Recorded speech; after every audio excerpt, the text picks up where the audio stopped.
اعوذ باللہ من الشیطان الرجیم بسم اللہ الرحمن الرحیم الحمد للہ الذی لا یبلغ مدحتہ القائلون ولا یحصی نعماءہ العادون ولا یعدی حقہ المجتہدون الذی لیس لصفتہ حد محدود ولا نعت موجود ولا وقت معدود ولا اجل ممدود فطر الخلائق بقدرته ونشر الرياح برحمته الصلاة والسلام على الرسول المسدد المصطفى الامجد المحمود الاحمد سیدنا و مولانا و مولا الکونین جد الحسن والحسین معانی والقاسم محمد وآلہ الطیبین الطاہرین المعصومین الذین قال اللہ انما یرید اللہ لیذہب عنکم الرجس اہل البیت ویطہرکم تطہیرا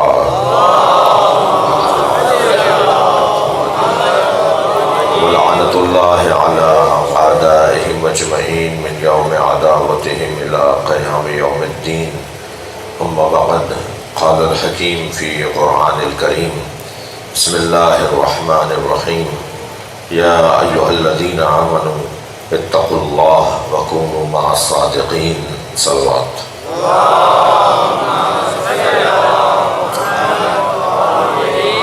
التماس ایک سورہ فاتحہ 3 مرتبہ سورہ اخلاص حاضرین مجلس کے مرحومین خاص طور پر والدہ مرحومہ پرویز سمو رحم اللہ من قرأ الفاتحہ بسم اللہ الرحمن الرحیم الحمدللہ رب العالمین الرحمن الرحیم مالک یوم الدین ایاک نعبد و ایاک نستعین اهدنا الصراط المستقیم صراط الذین انعمت علیہم غیر المغضوب علیہم ولا الضالین بسم اللہ الرحمن الرحیم قل هو اللہ احد اللہ الصمد لم یلد ولم یولد ولم یکن له کفوا احد بسم اللہ الرحمن الرحیم قل هو اللہ احد اللہ الصمد لم یلد ولم یولد ولم یکن له کفوا احد بسم اللہ الرحمن الرحیم قل هو اللہ احد اللہ الصمد لم یلد ولم یولد ولم یکن له کفوا احد اللہم صل علی محمد وعلی محمد مغفرت کے لیے صلوات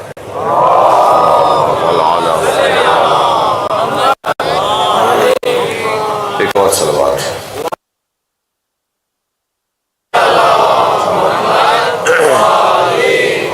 سورہ مبارکہ توبہ کی 119ویں آیت ہے۔ اس آیت میں اللہ صاحبان ایمان سے بات کر رہا ہے اور صاحبان ایمان کو دعوت تقوی دے رہا ہے، اور جب مومن متقی ہو جائے گا تو پھر اس قابل ہو جائے گا کہ صادقین کے ساتھ چل سکے۔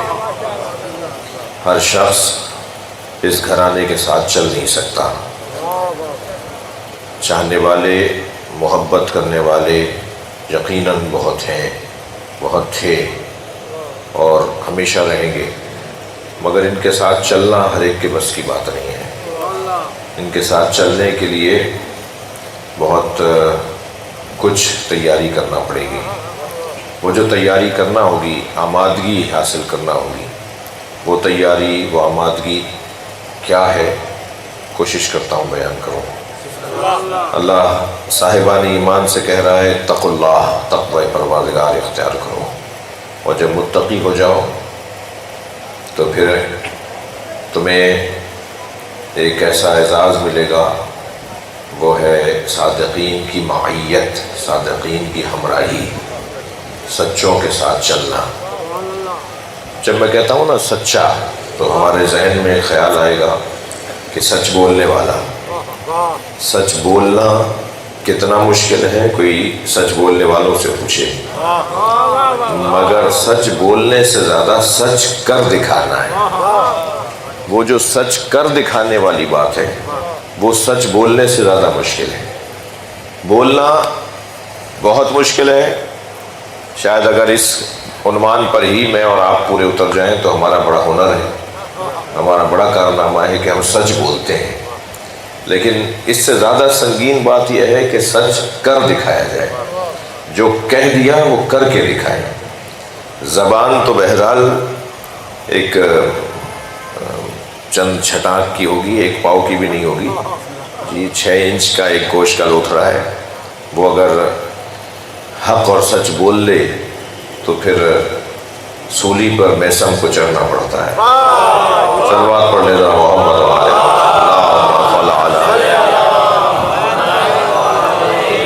لیکن جو سچ کر دکھائیں ان کے لیے اگر میں کوئی منظر اور کوئی میدان بتانا چاہوں، سچ کر دکھانے والوں کو شہدائے کربلا کہتے ہیں، اس لیے کہ قرآن مجید میں ایک آیت ہے جو روز عاشور شہدائے کربلا اصحاب امام حسین اس کی تلاوت کثرت کے ساتھ کر رہے تھے، اور وہ آیت ہے بسم اللہ الرحمن الرحیم من المؤمنین رجال صدقوا ما عاہدوا اللہ علیہ۔ صلوات پڑھیں ذرا محمد۔ من المؤمنین رجال صدقوا ما عاہدوا اللہ علیہ فمن قضى نحبا ومن ينتظر وما بدلوا تبدیلا۔ مومنین میں سے کچھ ہمت والے ہیں۔ اچھا، جو آیت قرآن میں آئی ہے اور جو لفظ قرآن میں آیا ہے اسے اگر میں صاف صاف کہوں تو اللہ کہہ رہا ہے کہ مومنین میں کچھ مرد ہیں، مومنین میں سے من المومنین رجال، مومنین میں سے کچھ ہمت والے ہیں، مومنین میں سے کچھ مرد لوگ ہیں جو صدقوا ما عہد اللہ علیہ، جو کہتے ہیں وہ کر کے بھی دکھاتے ہیں۔ صدقوا ما عہد اللہ علیہ ومن قضى نحبا، کچھ نے وہ جو کر کے دکھایا ہے اس سے گزر گئے، ومن ينتظر، اور کچھ ہیں جو ابھی انتظار میں ہیں کہ جو کہا تھا وہ کر کے دکھائے، وما بدلوا تبدیلا، اور اللہ کا نظام تبدیل نہیں ہوگا، اللہ کا طریقہ تبدیل نہیں ہوگا۔ تو یہ جو سچ بولنے والے، کتنا مشکل ہے سچ بولنا اور پھر سچ کر کے دکھانا، یہ اس گھرانے کا خاصہ ہے۔ وقت گزر جاتا ہے، میرے بچوں جوانوں، سچ بولنے والے اور سچ کر دکھانے والے کو سوائے پریشانیوں کے کچھ اور نہیں ملتا۔ جو پریشان ہی پریشان رہتا ہے، مصیبتوں کا سامنا کرتا ہے، مگر اسے یہ پتا ہوتا ہے کہ میں سچ بولوں گا تو پریشانیاں ہوں گی، میں حق بولوں گا تو پریشانیاں ہوں گی، میں سچ کر دکھاؤں گا تو گردن کٹے گی، مگر وہ وقت گزر جاتا ہے، وہ دور گزر جاتا ہے، وہ خون بہہ جاتا ہے جو بہنے والا ہوتا ہے، وہ زبان کٹ جاتی ہے، لیکن بظاہر وہ اس دنیا سے مار دیے جاتے ہیں، چلے جاتے ہیں، مگر وہ مرتے نہیں ہیں، بلکہ انہیں ہمیشہ یاد رکھا جاتا ہے۔ میں آپ سے موٹا سا سوال کروں، یہ سچ کر دکھانے والے 1400 سال بعد بھی آج زندہ ہیں؟ یہ سچ کر دکھانے کا نتیجہ ہے۔ صلوات پڑھ لیں محمد وعلیہ۔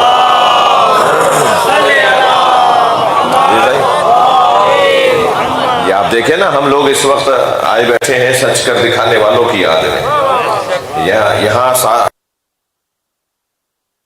آپ جہاں اس گھرانے عقیدت کے ساتھ آتے ہیں، بڑے احترام کے ساتھ آتے ہیں، صرف ہاتھوں کا اور چہرے کا وضو کر کے نہیں آتے بلکہ دل کا وضو کر کے آتے ہیں، طہارت قلبی کے ساتھ ہم مجلس میں آ کے بیٹھتے ہیں۔ میرا ایک جملہ پرانا ہے، تکراری ہے اور جان بوجھ کے تکرار کرتا ہوں کہ ہم ان کا ذکر کرتے وقت جب آتے ہیں تو جوتیاں اتار کے آتے ہیں، اور جوتیوں کا نام مولا علی نے دنیا رکھا ہے، ہم اپنی دنیا باہر چھوڑ کر آتے ہیں، یعنی چاہے وہ 2 گھنٹے کے لیے ہی صحیح، کچھ دیر کے لیے ہی صحیح، مگر ہم جب سچ کر دکھانے والوں کا تذکرہ کر رہے ہوتے ہیں نا تو خود بھی آمادہ ہوتے ہیں کہ شاید ہم میں یہ صلاحیت ایجاد ہو جائے۔ اور یقین جانیے، یعنی انہی مجلسوں سے، انہی نشستوں سے، ایسے ہی اجتماعات سے لوگ سچ کر دکھانے کا جذبہ لیتے ہیں۔ آپ تاریخ بشریت میں لے لیجئے، جب بھی سچ کر دکھانے کا جذبہ ابھرا ہے وہ محرم اور سفر سے ابھرا ہے۔ بڑے بڑے نامور لوگ، بڑے بڑے تحریکوں کے بانیان اور قائدین اور محرکین اور پیشوا اور آگے چلنے والے جب اپنی تحریکوں کو کامیاب بنانے کی کوشش کرتے ہیں اور کہتے ہیں کہ ہم سچے ہیں، ہم حق بات کر رہے ہیں، تو پھر وہ ضرور کربلا کا ذکر کرتے ہیں۔ لہٰذا مدت بہت گزر گئی سچ کر دکھانے والوں کے جانے کے بعد، مگر آج بھی ان کا خون، آج بھی ان کا ذکر، آج بھی ان کا نام ہمیں زندگی عطا کر رہا ہے۔ بھائی میرا ایک جملہ ہے، میں آپ کو ہدیہ کرنے جا رہا ہوں، میں زندہ ہوں اس پر مجھے شک کرنا چاہیے، حسین زندہ ہے اس پہ یقین رکھنا مولا کو پہنچاؤں گا، نجف میں مولا علی کو آپ کا سلام پہنچاؤں گا۔ ایک صلوات ہدیہ کر دیں نبی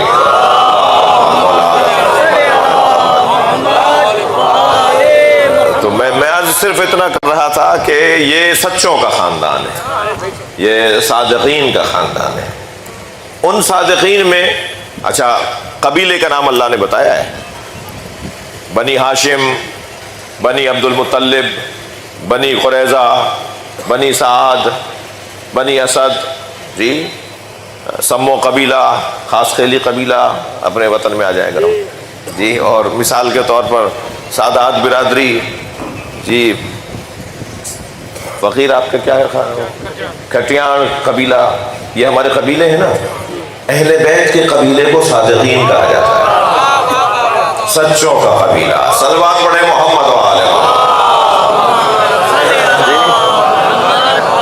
یعنی جس قبیلے کا عنوان ہی صداقت ہو، جس قبیلے کا عنوان ہی کردار ہو، وہ کردار کے عنوان سے ان کا قبیلہ بنتا ہے۔ اللہ نے اس قبیلے کو ایک کردار کے ساتھ رکھا ہے۔ اچھا اور بھی صفت اللہ لے سکتا تھا، مثلا اللہ کہتے تھا کونو مع الکریمین، کریموں کے ساتھ، سخیوں کے ساتھ ہو جاؤ۔ اللہ کہہ سکتا تھا کونو مع اشجاع، شجاعوں کے ساتھ ہو جاؤ۔ اللہ کہتا نا کہ اے صاحبان ایمان تقوی اختیار کرو اور شجاعوں کے ساتھ ہو جاؤ، کریموں کے ساتھ ہو جاؤ، یہ بھی اللہ کہہ سکتا تھا، لیکن اللہ نے کیا کہا کہ سچوں کے ساتھ ہو جاؤ، اس لیے کہ کرامت، سخاوت، علم، یہ تمام چیزوں کا اگر کوئی روح اور کوئی جان اور کوئی اساس اور کوئی بنیادی فضیلت ہے تو وہ صداقت ہے۔ یعنی اگر کوئی خرچہ کر رہا ہو مگر دکھاوے کو ہو، تھوڑا گردن ہلائیے گا بات جاری ہے، اگر کوئی علم کا اظہار کر رہا ہو مگر پیسے کے لیے کر رہا ہو، اگر کوئی مثال کے طور پر بہادری کا اظہار کر رہا ہو مگر وہ کسی کرسی اور کسی منصب کے لالچ میں ہو رہا ہو، تو یہ ساری چیزیں مشکوک ہو جائیں گی۔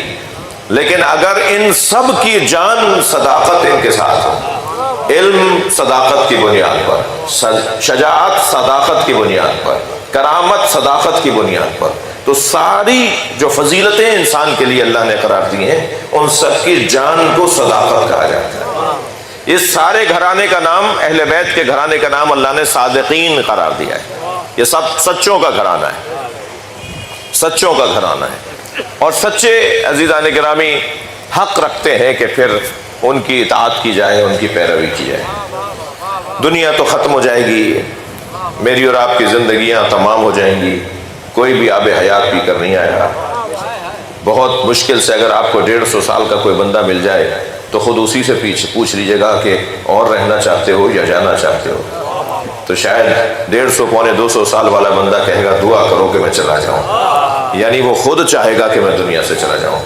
ممکن ہے اس وقت جوانی میں ہم سب چاہتے ہوں کہ ذرا اور عمر مل جائے اور زندگی مل جائے، لیکن جب محتاجی آ جائے گی، جب کسی اور کے سہارے پہ چل رہے ہوں گے، تو پھر وہ روزانہ کی جو ذلت ہے نا، اس سے وہ چاہتا ہے کہ ایک ہی دفعہ عزت آ جائے، میں آج ہی چلا جاؤں۔ وہ جو روزانہ مجھے بار بار مدد مانگنی پڑتی ہے، اس سے بہتر یہ ہے کہ میں آج ہی دنیا سے چلا جاؤں۔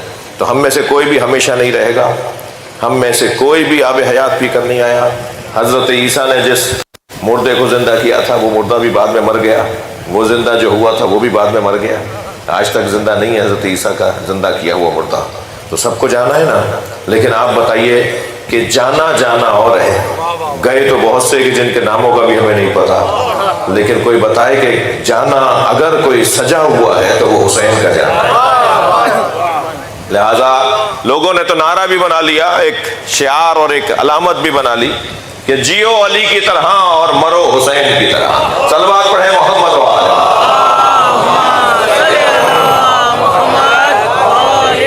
اور بلند صلوات نبی کی طرح.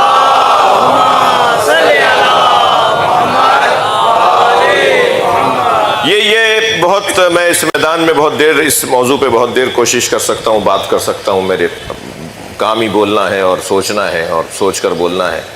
لیکن اتنا طے ہے کہ جب ہم اس گھرانے کے بارے میں غور کرتے ہیں نا، جس گھرانے سے میرا آپ کا تعلق ہے، ہم شیعہ سنی کا تعلق ہے، ہم عقیدت مندوں کا تعلق ہے، جب ہم ان کے بارے میں غور کرتے ہیں تو ایک بات ضرور ہم سب کے ذہنوں میں مشترکہ آتی ہے کہ جہاں بیٹھے ہیں جگہ وہی ہے. ہم بیٹھے صحیح جگہ پر ہیں. ہمارا تعلق اس گھرانے سے بالکل صحیح تعلق ہے. جس اسکول میں داخلہ لیا ہے اسکول وہی ہے. میں اگر کلاس میں نکما ہوں تو یہ اور بات ہے، مگر جس اسکول میں پڑھ رہا ہوں اسکول وہی صحیح ہے. اور ایک وقت ضرور آئے گا، ایک وقت آ بھی سکتا ہے کہ میں اور طالب علموں کی طرح محنتی طالب علم بن جاؤں اور اپنے معاملات کو اور اپنے کردار کو بہتر بھی کر لوں. اے صاحبان ایمان، تقوی پروردگار اختیار کرو. تقوی یعنی طہارت قلبی، تقوی یعنی ظرف کی طہارت، تقوی یعنی آمادگی، تقوی یعنی صفائی. جی، جہاں طہارت ہوگی وہیں پاک ذکر بھی آئے گا. جہاں آپ ہر گلاس کے اندر اور ہر ظرف کے اندر دودھ نہیں ڈالتے، ہر شیشے کے اندر شہد نہیں ڈالتے. ایسا ہی ہے، جیسی چیز ہوگی اسی کے مطابق اس کا ظرف ہوگا. اب چیز آنی ہے حب حسین، چیز آنی ہے حب اہل بیت. ہمارے وجود کے اندر چیز آنی ہے حب پنجتن. تو پہلے یہ وجود تو پاک ہو تاکہ وہ پاک چیز اس کے اندر آئے. یہ وجود کو پاک کرنا تقویٰ کہلاتا ہے. اچھا، جتنا میرا وجود پاک ہوتا چلا جائے گا اتنا ہی یہ ذکر میرے اندر زیادہ سے زیادہ آتا چلا جائے گا. لہٰذا آپ دنیا میں اللہ کے ولیوں کو جا کر ملیے، صاحبان کرامت لوگوں کو دیکھیے. کچھ زندہ ہیں، کچھ صاحبان مزار ہیں، ان کی ہسٹری جا کے پڑھیے. جتنا انہوں نے اپنے آپ کو پاک بنایا ہے اتنا ہی پاکوں کا ذکر ان کے اندر اترا ہے اور انہوں نے اس سے کرامت حاصل کی، اس سے انہوں نے مقامات حاصل کیے، ان کی زبان میں تاثیر ہونے لگی. تو یہ جو تقویٰ ہے یہ ظرف کی طہارت ہے. میرا وجود ایک ظرف ہے، اس وجود کے اندر اہل بیت کا ذکر اترے گا. یہ جو وجود میرا جب پاک ہو جائے گا تو اس کے اندر اہل بیت کا ذکر اترے گا. لہذا اللہ نے کہا ہے صاحبان ایمان پہلے اپنے وجود کو پاک بناؤ، اتقوا اللہ، اور پھر کونوا مع صادقین، سچوں کے ساتھ ہو جاؤ.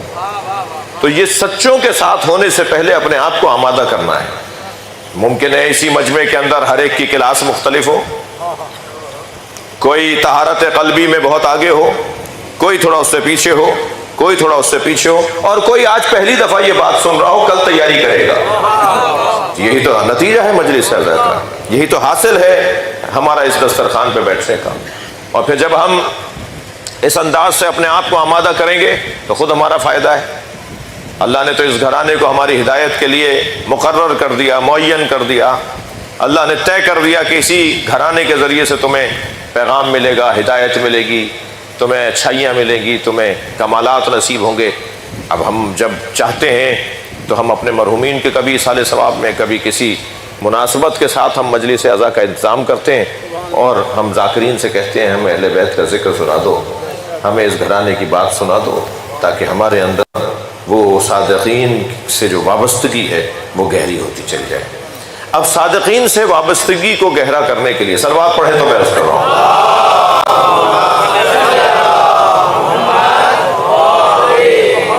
صادقین سے وابستگی کو گہرا کرنے کے لیے کیا کرنا ہے؟ کیا کریں کہ میرا آپ کا ہمارا صادقین کے ساتھ تعلق گہرا ہو جائے؟ ایک پہلا رستہ فضائل اور مناقب صادقین کا بیان ہے. انسان پاگل بھی اگر ہو جائے نا، توجہ، اگر انسان پاگل بھی ہو جائے تو پاگل آدمی بھی دو کھانوں میں سے جو ایک سڑ رہا ہو اور ایک میں سے خوشبو آ رہی ہو، دو کھانے رکھے ہوئے ہوں کھانا وہ جس سے خوشبو آ رہی ہو، تو پاگل بھی وہ والا کھانا کھاتا ہے جس میں سے خوشبو آ رہی ہے۔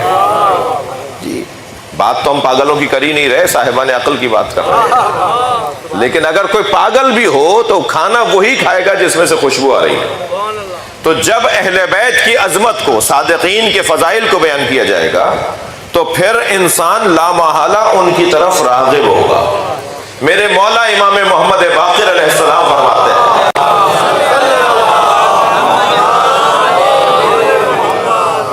تُعَلِّمُوا مَحَاسِنَنَا، تمہارا کام ہے ہماری خوبیوں کو بیان کرنا۔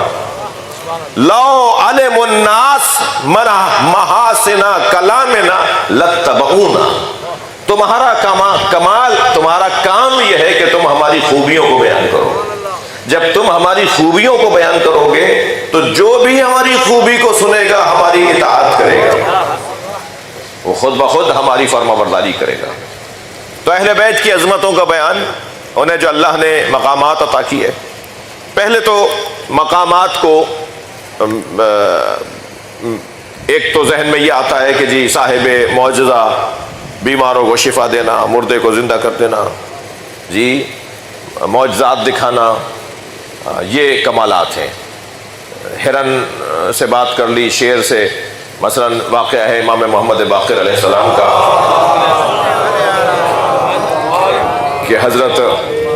کہ حضرت ایک سفر سے لوٹ رہے تھے، تو آپ کا استقبال کرنے کے لیے اہل مدینہ منورہ کے رہنے والے آپ کا استقبال کرنے کے لیے شہر کے دروازے سے باہر آئے، جو شہر کا دروازہ تھا اس سے باہر آ گئے تاکہ حضرت کا استقبال کریں۔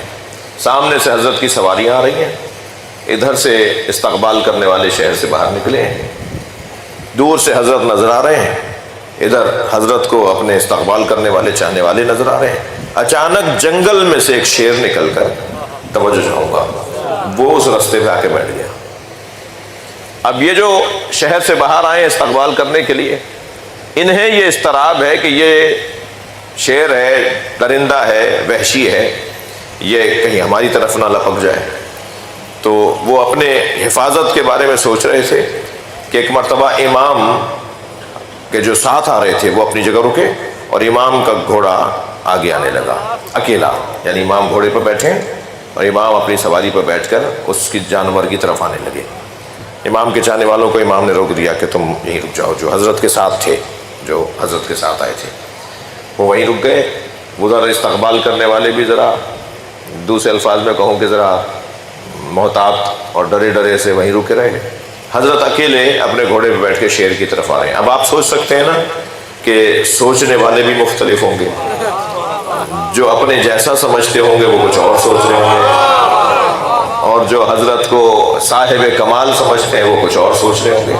تو یہی کچھ کیفیت وہاں ادھر بھی تھی ادھر بھی تھی۔ صلوات پڑھیں ذرا محمد والا۔ نہیں، بہت بڑا مجمع ہے، مل کر صلوات دیا کریں نبی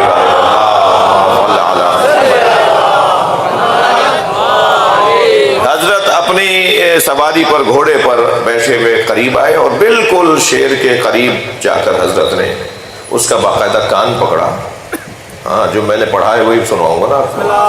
حضرت نے شیر کا کان پکڑا اور کچھ قدم جنگل کی طرف اسے پکڑ کر لے کے گئے اور جنگل میں اسے وہاں پہنچا کر واپس آئے، پھر اپنے گھوڑے پر بیٹھ کے شہر کی طرف روانہ ہوئے۔ وہ باہر آئے، استقبال ہوا، حضرت کو مدینے میں لے کر آ گئے۔ اب میں یہیں، اگر روایت یہیں ختم ہو گئی ہوتی تو میں بھی یہیں رک جاتا، مگر بات تو یہاں رکی نہیں نا۔ وہ دیکھنے والے، وہ چاہنے والے، وہ حضرت سے محبت کرنے والوں کے تو ذہن میں سوال تھا نا کہ یہ ماجرا کیا ہے۔ تو ایک چاہنے والے نے پوچھ لیا، مولا ایسا تو نہیں ہوتا جیسا آج ہوا ہے، ایسا تو نہیں ہوتا جیسا آج ہوا ہے۔ تو حضرت کا ایک حسین فرمان ہے جو میں آپ کے حوالے کر رہا ہوں۔ ایسا قاعدہ دیا ہے میرے مولا نے، یعنی میرے مولا نے اس عمل کے بعد ایک فارمولہ دیا ہے جس فارمولے پر بہرحال ہم چاہیں تو عمل بھی کر سکتے ہیں، اور اس فارمولے پہ غیر معصومین کے لیے وہ فارمولہ ہے، میرے اور آپ کے لیے فارمولہ ہے۔ امام فرماتے ہیں کہ اگر لوگوں نے اللہ کی اطاعت پر، اگر لوگوں نے اللہ کی اطاعت پر یقین کر لیا ہوتا تو پھر ہوا میں پیدل، ہوا میں چلتے، یہ تو جانور ہے جسے میں چھوڑ کر آیا ہوں، اللہ کی اطاعت اگر کرنے والے اپنے آپ کو، میں اللہ ان باتوں پہ اللہ مجھے عمل کی توفیق عطا فرمائے. یہ میں آپ کے لیے نہیں کہہ رہا، اب پہلے اپنے لیے کہہ رہا ہوں. میں یہاں نصیحت کرنے نہیں آیا، میں آپ کو ٹوکنے روکنے کچھ چڑھانے نہیں آیا. ہر شخص کا اپنا حساب ہے، ہر شخص کو اپنا جواب دینا ہے. اللہ ان باتوں پہ، مولا فرماتے ہیں اگر لوگوں نے اللہ کی اطاعت پر یقین کر لیا ہوتا کہ اس کی اطاعت کرنی ہے اور اس کی اطاعت فائدہ مند ہے اور اس کی اطاعت کا حکم صحیح ہے، تو یہ تو جانور ہیں، لوگ فضاؤں میں چلنے لگتے، لوگ ہواؤں میں چلنے لگتے، وہ ہوا میں چلتے ہوئے نظر آتے، اڑتے ہوئے نظر آتے. تو یہ تو پھر جانور ہے کہ جس کو میں نے ایسا کیا ہے. تو عام آدمی ایسا کر سکتا ہے تو امام کے لیے یہ مشکل کیا کام ہے. صلوات پڑھیں محمد و آل محمد. تو عزیزو، یہ گھرانہ ہمیں ان کے فضائل، ان کے مناقب، فضائل اور مناقب کی دو قسمیں ہیں. آج تھوڑی سی میرا رنگ بدلا ہوا ہے، آپ بھی ذرا اپنی توجہ ذرا بڑھاتے ہیں. صلوات نبی اور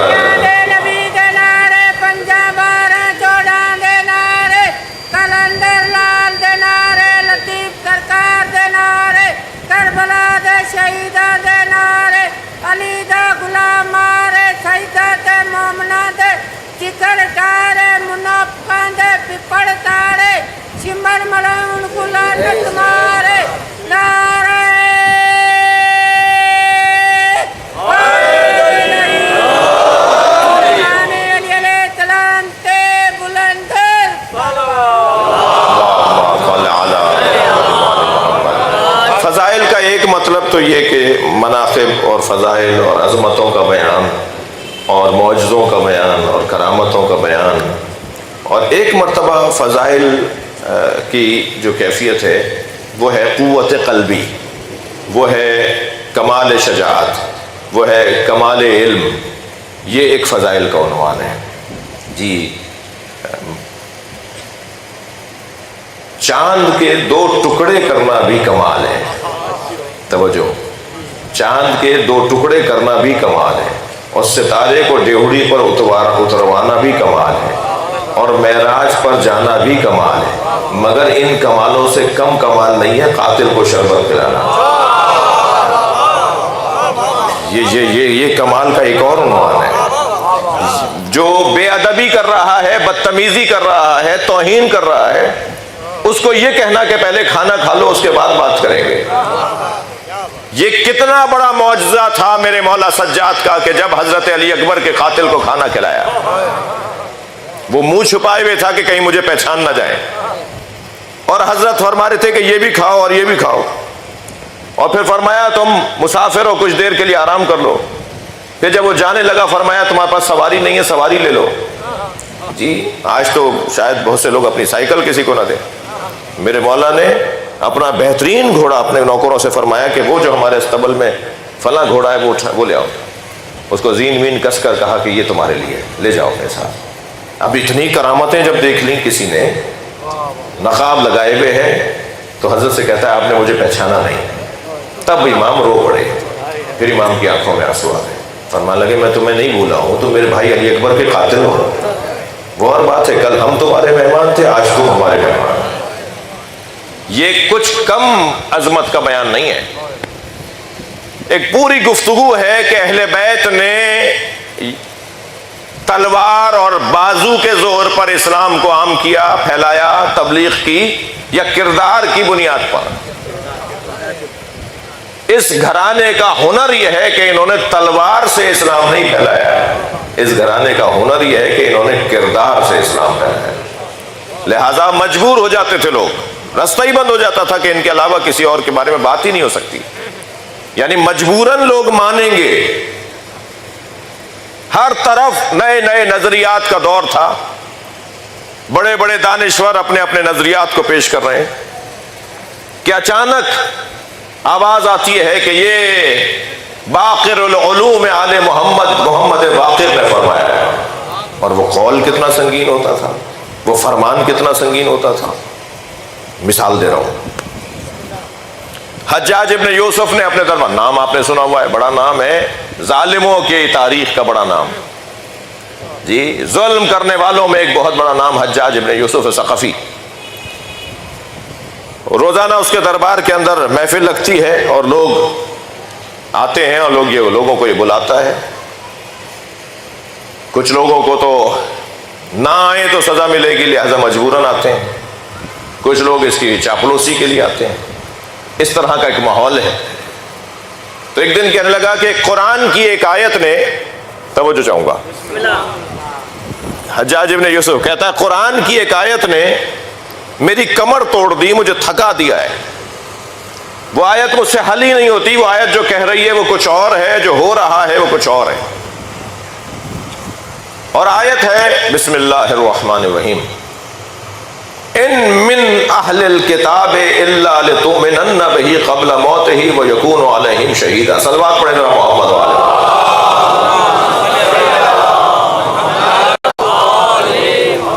کون ہے یہ؟ حجاج ابن یوسف کہتا ہے کہ اس آیت نے میری کمر توڑ دی، مجھے تھکا دیا.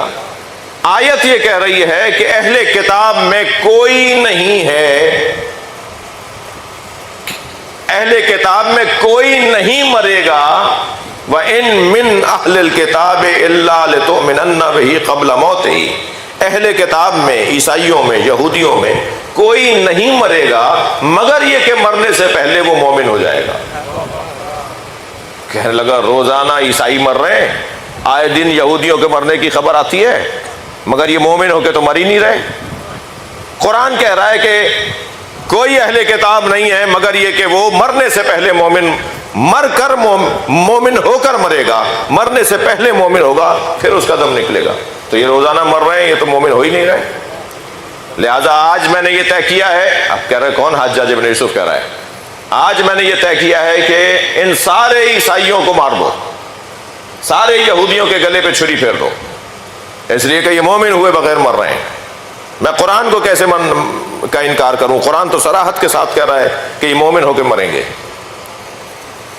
تو ایک مرتبہ اسی کے دربار میں بیٹھے ہوئے، اللہ کا کام بھی تو دیکھیے نا، اسی کے دربار میں بیٹھے ہوئے ایک شخص کی آواز آئی، امیر جان کی امان ہو تو کچھ عرض کہوں.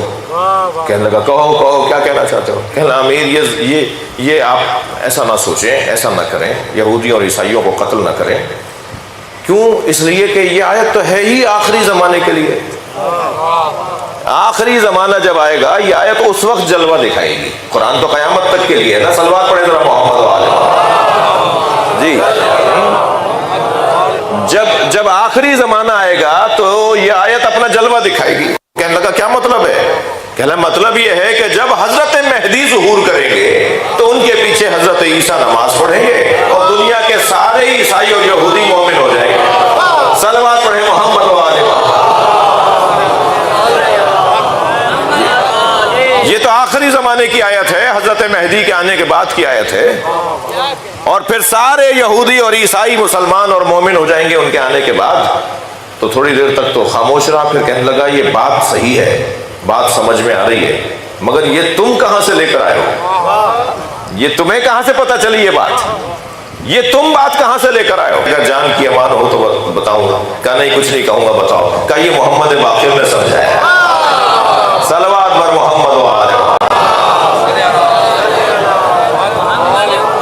ایک اور بلند صلوات نبی.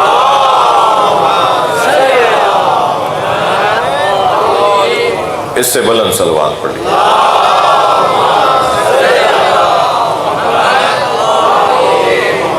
عزیزو، امام محمد باقر کی سیرت کا ایک منفرد پہلو. امام کے نام پر آج ہم جمع ہیں اور ایک ماں کی مجلس برسی بھی ہے، اس لیے میں دونوں باتوں کو جوڑ رہا ہوں. امام کی سیرت کا ایک منفرد پہلو یہ ہے کہ امام نے عزاداری امام حسین کے لیے اپنی ملکیت کو وقف کیا. جی، زمین کا ٹکڑا وقف کیا، جائیداد میں سے کچھ حصہ امام کی عزاداری کے لیے وقف کیا. آپ میں سے، ہم میں سے بہت سے دوست بیٹھے ہوں گے جن کو اللہ نے زمین دی ہے. یہ 4 ایکڑ، یہ 20 ایکڑ، یہ 100 ایکڑ، یہ 25 ایکڑ، ساری زمین میری ہے، لیکن میں اپنے پورے خاندان کو بتا رہا ہوں کہ اس 20 ایکڑ کی جو آمدنی ہوگی وہ حسین حسین پہ خرچ ہوتی ہے، وہ مولا حسین کے نام پہ خرچ ہوتی ہے۔ یہ سب سے پہلے یہ انداز، یہ طریقہ، یہ امام حسین علیہ السلام کے لیے یہ طریقہ امام محمد باقر کا ہے۔ امام محمد باقر نے سب سے پہلے یہ وصیت فرمائی عزاداری پر۔ ٹھیک ہے کہ وہ فرمایا کہ یہ جو رقم ہے منا میں عزاداری پہ خرچ کرنا، یعنی عزاداری بھی منا میں کرنا۔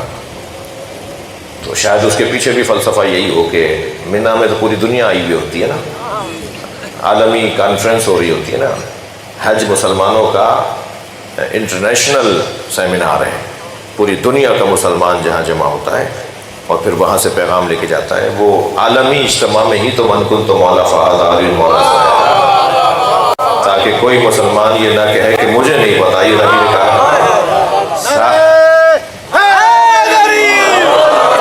ساری دنیا کے مسلمان آئے ہوئے تھے، یہ پیغام پوری دنیا میں پہنچے، کوئی یمن جائے گا، کوئی افریقہ جائے گا، کوئی ہندوستان آئے گا، کوئی عرب کے علاقوں میں فلاں جگہ جائے گا، ساری دنیا میں وہ پیغام پہنچ گیا۔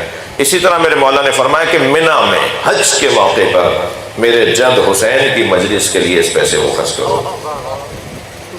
جی، جو لوگ ایسا کرتے ہیں وہ امام محمد باقر کی خوشنودی کا سامان کرتے ہیں۔ میں آپ سے اجازت چاہوں گا یہ کہہ کر کہ چلیے کچھ دیر کے لیے اپنے ذہنوں کو مدینہ لے چلیں۔ ماشاءاللہ امام بارگاہ میں روشنیاں بھرپور ہیں، علم پہ بھی لائٹ جل رہی ہے، بڑی بڑی لائٹوں کا میرے بھائی نے انتظام کیا ہے۔ مگر تصور کریں، چلیں مدینہ چلیں جہاں ایک قبر پہ چراغ نہیں ہے، اور وہ قبر جس کی یاد میں آج میں اور آپ جمع ہیں، ان کی قبر پہ کوئی چراغ نہیں ہے، شدید دھوپ پڑتی ہے، کوئی سائبان بھی نہیں ہے، قبر کا کوئی احترام بھی نہیں ہے۔ وہ جوتے پہن کے وہیں قریب سے گزر رہے ہوتے ہیں، کوئی اگر سلام کر رہا ہوتا ہے اہل بیت کو تو اس کا رخ موڑ دیا جاتا ہے، کوئی اگر کہتا ہے یہاں امام باقر کی قبر ہے تو کہا جاتا ہے کہ نہیں، تمہیں کیسے پتا کہ یہ امام باقر کی قبر ہے، اسے منع کیا جاتا ہے۔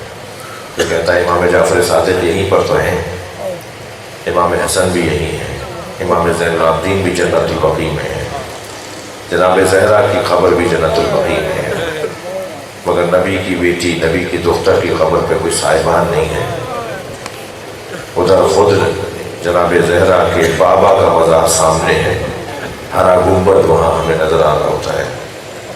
سیدہ کے بیٹے حسین کی قبر کربلا میں ہے، ہزاروں من اور ٹن کے حساب سے وہاں جواہرات ہیں، سونا ہے، چاندی ہے، قیمتی چیزیں ہیں، مہنگے قالین ہیں، مہنگے فانوس ہیں، خوبصورت اور مہنگے ٹائل لگے ہوئے ہیں، طرح طرح کی چیزیں وہاں پر سجاوٹ کے لیے لگائی گئی ہیں، مگر اسی حسین کی ماں کی قبر پہ چراغ لگائے ہیں۔ امام زین العابدین کی قبر پہ چراغ نہیں ہے۔ 3 سال کا سن ہے کربلا میں امام محمد باقر کا۔ جناب سکینہ 1 سال بڑی ہیں امام باقر سے کربلا کے میدان میں۔ امام زین العابدین کے فرزند ہیں امام محمد باقر، اپنے دادا کے ساتھ کربلا آئے ہیں اور کم سن ہیں، کم سن یعنی اس وقت مجھے بچے ہیں۔ وہ جو جناب سکینہ بچوں کے لیے پانی کے لیے چچا کے پاس گئی تھی نا کہ چچا بچوں کی پانی کا انتظام کریں، ان بچوں میں ایک بچہ امام محمد باقر ہے جن کے پانی کا انتظام جناب سکینہ اپنے چچا سے کریے، چچا چھوٹے چھوٹے بچے، چچا ہی کچھ دیر میں مر جائیں گے، پیاس کی شدت سے بچے دنیا سے چلے جائیں گے، ان کے لیے پانی کا انتظام کریں۔ بس میں ایک روایت سناتا ہوں اور آپ سے اجازت چاہوں گا۔ جنہیں رونا آ رہا ہے، جن کی آنکھوں میں آنسو ہیں، اللہ ان کو خاص اجر عطا فرمائے، جن کے مذہب میں جائز نہیں ہے ان کی شرکت پہ بھی اللہ ان کو اجر و ثواب عطا کرے گا۔ ہاں، ذکر ہے اس گھرانے کا کہ جس کا ذکر خود اللہ نے کیا ہے، جس گھرانے کو اللہ نے چاہا ہے کہ عظمتوں سے یاد کیا جائے، فضیلتوں سے یاد کیا جائے۔ جب امام زین العابدین علیہ السلام زہر دے دیا گیا، جب امام قریب شہادت تھے تو امام نے امام محمد باقر کا ہاتھ پکڑ کے کہا، بیٹا تم کربلا میں کتنے سال کے تھے؟ تو امام محمد باقر نے فرمایا بابا میں کربلا میں 3 سال کا تھا، اجروں کو بڑا بابا کربلا میں 3 سال کا تھا۔ تو امام سجاد نے فرمایا محمد باقر تمہیں یاد ہے کہ کربلا میں کیا گزرا؟ اب آخری وقت ہے امام زین العابدین کی شہادت کا، اور امام محمد باقر اپنے بیٹے سے پوچھ رہے ہیں کہ تم بتاؤ تمہیں کربلا میں کیا یاد ہے؟ تو امام محمد باقر کو سب یاد تھا۔ فرمایا اب جو چند جملے میں ساری تفصیل، امام محمد باقر فرماتے ہیں بابا میں نے دیکھا دادا حسین چچا علی اکبر کا لاشا لے کر آئے، اور ان کے لاشے کی آمد پر دادی ام البنین دادی ام لیلہ نے اپنے بچے کا استقبال کیا، فروا نے کیسے اپنے بچے کا استقبال کیا؟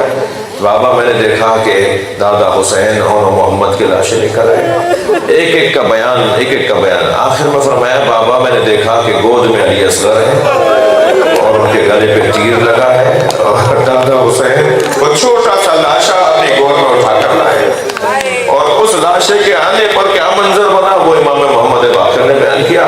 بس عزادارو آخری جملہ کہہ رہا ہوں، آپ کی سب کی آنکھوں میں آنسو آ گئے۔ امام محمد باقر نے ایک جملہ ایسا کہا جس پر امام سجاد کے رونے کی آواز بلند ہوئی، اور وہ رونے کی آواز کیا بلند ہوئی کہ آواز آئی انا للہ و انا الیہ راجعون۔ وہ جملہ کیا تھا؟ وہ جملہ سنیں۔ وہ کہتے ہیں بابا میں نے دیکھا کہ دادا حسین کو گھوڑے سے گرا کے مارا جا رہا ہے، میں نے دیکھا دادا حسین کے بدن پر گھوڑے اڑائے جا رہے ہیں۔ اس پر امام سجاد بہت روئے، مگر وہ جملہ جس پر میرے مولا کی شہادت واقع ہوئی ہے نا، روتے ہوئے، اب امام سجاد رو رہے ہیں، جو 40 سال تک روتا رہا، جو 36 سال تک روتا رہا۔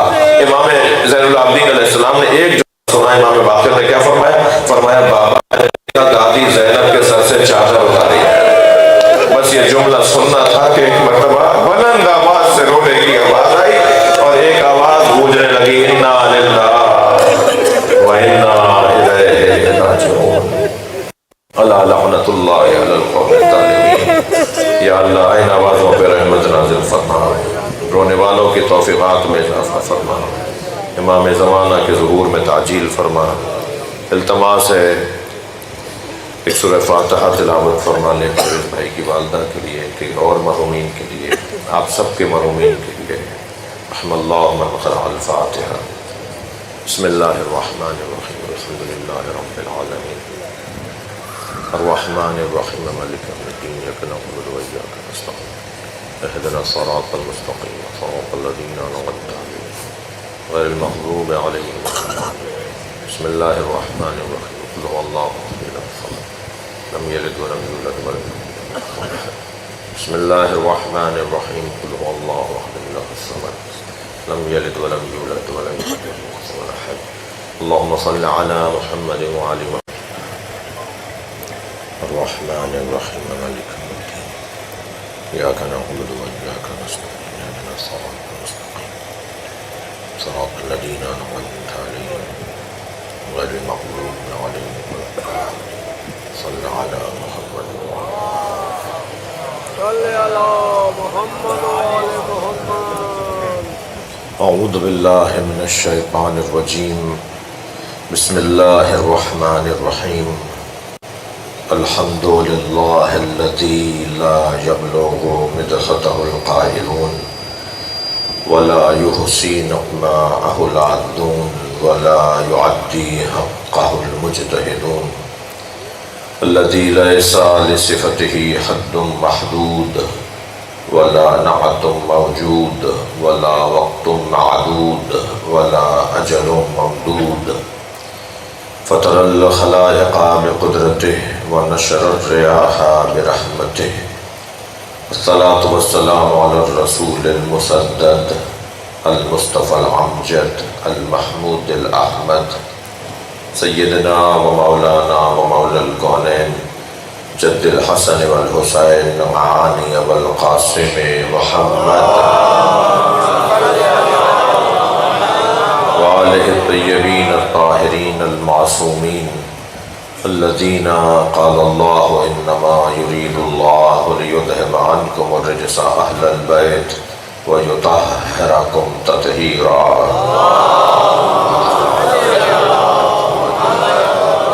ولعنة الله على أعدائهم أجمعين من يوم عداوتهم إلى قيام يوم الدين. أما بعد، قال الحكيم في قرآن الكريم: بسم الله الرحمن الرحيم.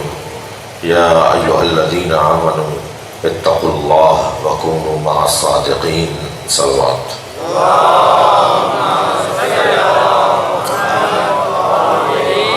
التماس ایک سورہ فاتحہ 3 مرتبہ سورہ اخلاص. حاضرین مجلس کے مرحومین، خاص طور پر والدہ مرحومہ پرویز سمو رحم اللہ من قرأ الفاتحہ. بسم اللہ الرحمن الرحیم. الحمدللہ رب العالمین الرحمن الرحیم مالک یوم الدین. ایاک نعبد و ایاک نستعین اهدنا الصراط المستقیم صراط الذین انعمت علیہم غیر المغضوب علیہم ولا الضالین. بسم اللہ الرحمن الرحیم. قل هو اللہ احد اللہ الصمد لم یلد ولم یولد ولم یکن له کفوا احد. بسم اللہ الرحمن الرحیم. قل هو اللہ احد اللہ الصمد لم یلد ولم یولد ولم یکن له کفوا احد. بسم اللہ الرحمن الرحیم. قل هو اللہ احد اللہ الصمد لم یلد ولم یولد ولم یکن له کفوا احد. اللہم صلی علی محمد وعلی محمد. مغفرت کے لیے صلوات.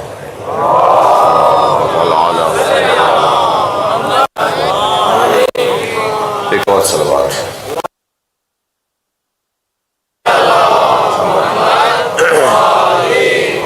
سورہ مبارکہ توبہ کی 119ویں آیت ہے. اس آیت میں اللہ صاحبان ایمان سے بات کر رہا ہے اور صاحبان ایمان کو دعوت تقوی دے رہا ہے.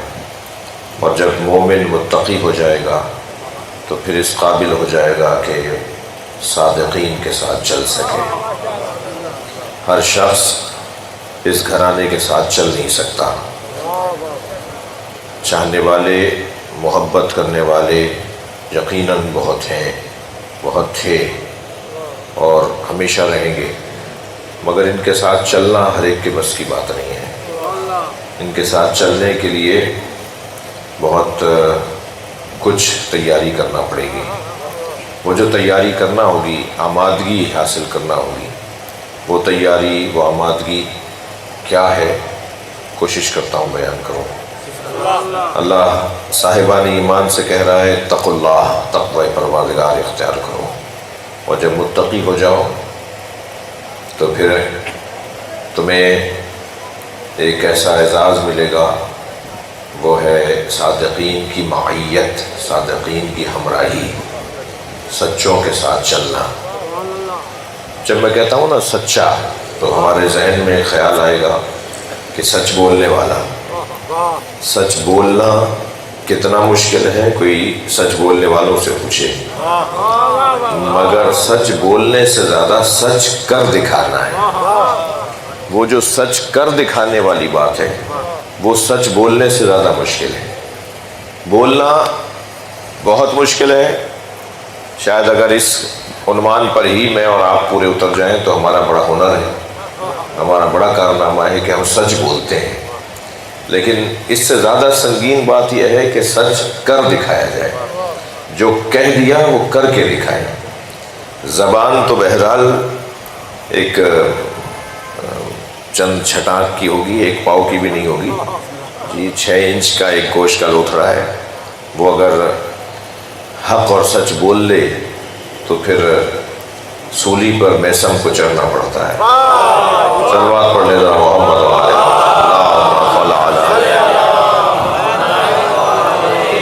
لیکن جو سچ کر دکھائیں ان کے لیے اگر میں کوئی منظر اور کوئی میدان بتانا چاہوں، سچ کر دکھانے والوں کو شہدائے کربلا کہتے ہیں. اس لیے کہ قرآن مجید میں ایک آیت ہے جو روز عاشور شہدائے کربلا اصحاب امام حسین اس کی تلاوت کثرت کے ساتھ کر رہے تھے.